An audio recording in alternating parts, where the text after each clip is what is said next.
Très cher internaute, bonjour. On a reçu la vidéo pour éclaircir, recadrer. Ça fait un bon bout de temps où on voit des gens publier des choses sur la personne de M. Laurent Batumona, qui est un allié de taille du président Félix Tshisekedi Tshilombo, qui est aussi le président du mouvement de solidarité pour le changement, son parti politique, et aussi qui est le coordonnateur des alliés de l'UDPS. Et bien, depuis un certain temps, message moko, ils ont circulé, disant qu'il y a un coup d'État qui se prépare et que les Rwandais vont atterrir à Kinshasa et que mosusu babombani na ndako ya Laurent Batumona na Binzama campagne et mosusu baza na ferme. Alors je vais vous proposer une vidéo vraiment très sidéré.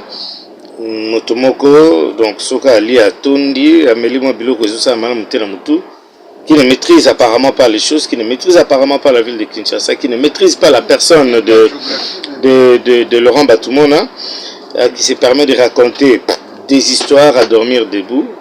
Dans une séquence vidéo, tout comme en vidéo, des informations qu'il a ramassées comme ça dans les réseaux sociaux, où il se faire utile, mais alors avec certitude, il veut comme ces informations en gros frère. Alors, on a la vidéo, et puis tous on va continuer. Bande konanga to sala blague te ba Rwandais ba yelinde yo peuple congolais pona ba boma yo pona ba bangisa yo na minduki na action oyo ba ngi ba sala na Congo ba ngi ba kwesa ba institution na kati ya capitale soki to kwesi institution au pouvoir na mboka nyo sezaka bongo surtout ba mboka na biso ba désordre d'Afrique. Rwandais ezali koya au moment où il y a confinement. Mutu a autorisé qui Rwandais eya boyebiye. Lelo na yebisi bino donc Rwandais ezali ko sala ba tour ba rotation na yebisa bino na Gombe plus de 2000 militaires bazali na Gombe. Ba vérification salami oya ko douter a douter na ye puisque congolais eza bongo mais toye ko compléter information Kinshasa ezali quadrillé bakangi donc Gombe bakangi Gombe, bakangi Mitendi. Mitendi ezali donc cité verte, naza ko expliquer, okomi rond-point ngaba, joasko route okei Mongafula, campus ekebo okei Mongafula, Bel Air, donc Masangambila, Liolo Masangambila, Bel Air, Omati, cité verte, okomi wana Matadi Kibala, rond-point ezali wana Badiading ekebo, yosa neto kene ba Congo, okei okoleka bambetse ke bambetse ke place ba cimetière oyo bakundaka batu okiti vers bas Congo, donc ça dit na Mitendi malheureusement na leka mona onte donc na batu o ba olinga baya vers bas Congo na o ba olinga baya vers uti bas Congo ba okota na Kinshasa. Je le dis, je le précise, ba soda mususu groupe mususu ba troupe les troupes. Donc la ville de Kinshasa est fortement infiltrée par Rwandais. Les troupes sont parvenues à atterrir dans la capitale. Donc cette semaine-là, ces hommes en uniforme se trouvent au bas fond de la maison de Laurent Batumona à Mbinza, ma campagne. Laurent Batumona na Mbinza ma campagne na bas fond ba soda Rwandais batondani wana. Yango bomoni ba boucler donc boucler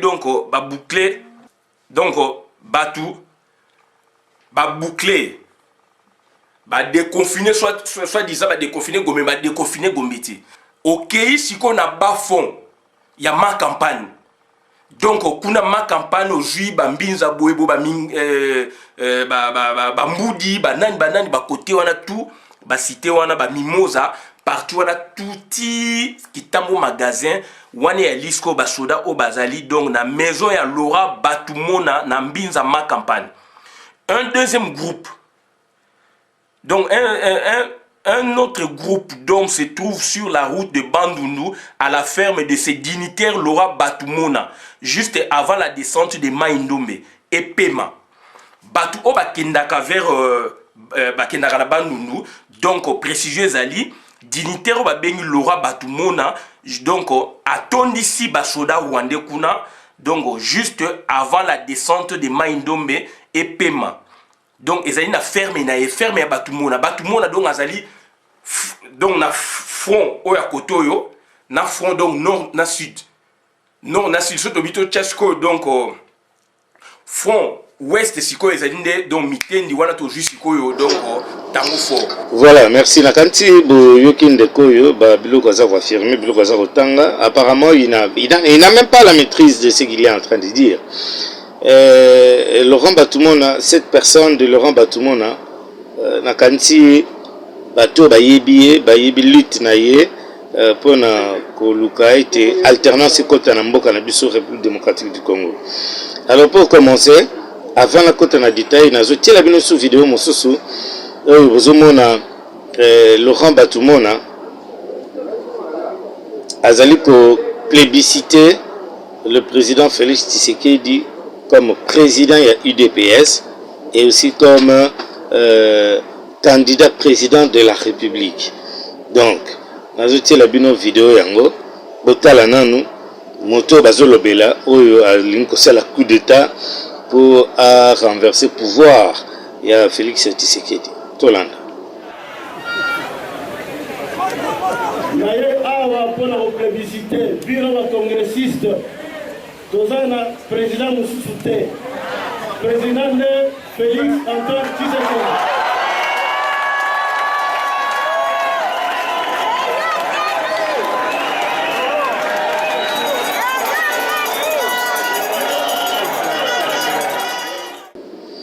Voilà, donc si on a décortiqué la personne de Laurent Batumona, Laurent Batumona, oyo batu bazali ko batu baza ko sakanela na kombo na ba réseaux sociaux, oyo surtout ndeko oyo ndenge na lobi soki ameli biloko nini na ebite alali ala muki. Bon, on comprend aussi que confinement ezo belisa Batumona mitu aza ko raconter sa vie, alors on ne sait pas ce qu'il est en train de raconter. Alors, Laurent Batumona, eloko sengeli koyeba abandi na IDPS to pene ya président Félix Kakate, mais abandi relation na IDPS pembeni ya le Phinx de l'Imité, papa Nabiso Étienne Tshisekedi, le feu Étienne Tshisekedi de reste mémoire. Tobandi Bitumbana, président Étienne Tshisekedi. Constance Nangai, fidélité vis-à-vis à IDPS. Papa Kei. Tozali na mandoke bele, bakata singa bakendete. Mais biso tozi singara to yiki na mukaba. Na loketo, moi to ningana ezate. Voilà pourquoi Félix Nzambe apambolaye alobi non candidat fona zoye na carte ya balier parce que mu pepe yaki ebele baningani bakei mais atikalaki sacrifice to sali pona IDPS biso ngayo na participer ba marche nyonso na mela milinga mandoki ko leka likola mutu na beti tangi so Nzambe tende na kende. Voilà président Félix abi non parmi les alliés waza constant fidèle Laurent Batumona na ko balancer bino photo pe na za na mususu na ko lakisa bino yango directement. La personne que vous voyez ici, c'est Laurent Batumona et le feu Étienne Tshisekedi. Donc, mais nous beaucoup moins d'image nous proposé un élément. C'est pour vous dire que la personne de Laurent Batumona n'est pas parvenue dans le milieu, il y a IDPS, dans le milieu, il y a le président Félix Tshisekedi Tshilombo. Est-ce qu'on peut comprendre que président Félix Tshisekedi Tshilombo a eu pouvoir lelo et longona ba allié naye oyo allié de taille ezali honorable Laurent Batumona allez okende yomoko oyo eu pouvoir okende bulka ko renverser pouvoir naye. Est-ce que ça peut se concevoir? Quand le président Félix Tshisekedi est dans le pouvoir, et là, qui c'est que Laurent Batumon a dans le pouvoir? Et là, qui c'est que Laurent Batumon a Zokambamboka par ricochet dans le président Félix Tshisekedi. Pouvoir, eux, ils allaient pouvoir na bango. Ils allaient régime na bango. Est-ce qu'on peut renverser sa propre maison? Est-ce qu'on peut chercher à entrer en guerre avec sa propre famille, sa propre maison? Donc, bateau, bazaïko, salabiloko, il y en a tellement baïbité, ils se sont très mal renseignés sur la personne que c'est permettre de raconter n'importe quoi. Alors, mais, tu as tout tranquilliser la population, parce que tous les appels belé, tu as tout tranquilliser Bandeko Mingi pour nous que ne vous en faites pas, ils allaient cabal monko, il y a bateau, bazosa na molili. Pour suivre combo ya honorable Laurent Batumon sa confiance au président la personne Laurent Batumon mais malheureusement il chèque parce que parce que Laurent Batumon est un homme intègre et la confiance, il mérite la confiance du chef de l'État et le chef de l'État connaît la personne de Laurent Batumon. Est-ce que vous pouvez comprendre qu'une telle information que Bakangi Rwandais, soldat rwandais, plutôt Laurent Batumon na ferme naïe, cette information passe inaperçue. Cette information n'est pas diffusée à la télévision ni à la radio. Cette information passe inaperçue dans le gouvernement, dans le service, il y a sécurité, dans l'armée, dans la police. Il y a que des gens où bazana musika ne bazomona yango bayebi bakangaki batu na ndako ya Laurent Batumon sans preuve, sans image. Donc tout quand que coronavirus c'est même la batu penza mambo belé na mutu confinement oyo c'est vrai que c'est ce qui m'a amené mais la titi albi bon a créé le connaît ne peut pas tanga ipo on dirait babusa ninga na mokili n'existe pas mais ba tomber très mal na kombo ya moto baza ko salir. Nous on sera là pour défendre ce qui est défendable, ce qui est vrai. Donc bande konyon soyo baby honorable Laurent Batumon va se tranquilliser, pas à tranquille.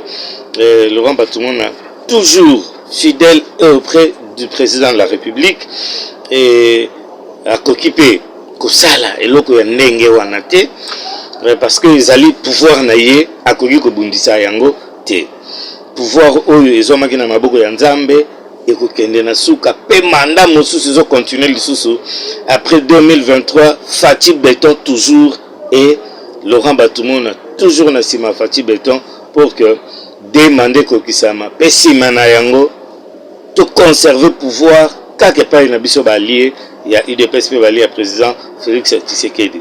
Donc tranquillisez-vous ba membre ya mouvement de solidarité pour le changement parti cher à l'honorable Laurent Batumon, tous les alliés de Laurent Batumon, tous les alliés du IMC, tous les alliés du président Félix Tshisekedi, tous les alliés de l'UDPS, de Yebina Bissosika, Bitumba, Ezolinga Gobanda, Balinga Gosalir, de Yebi.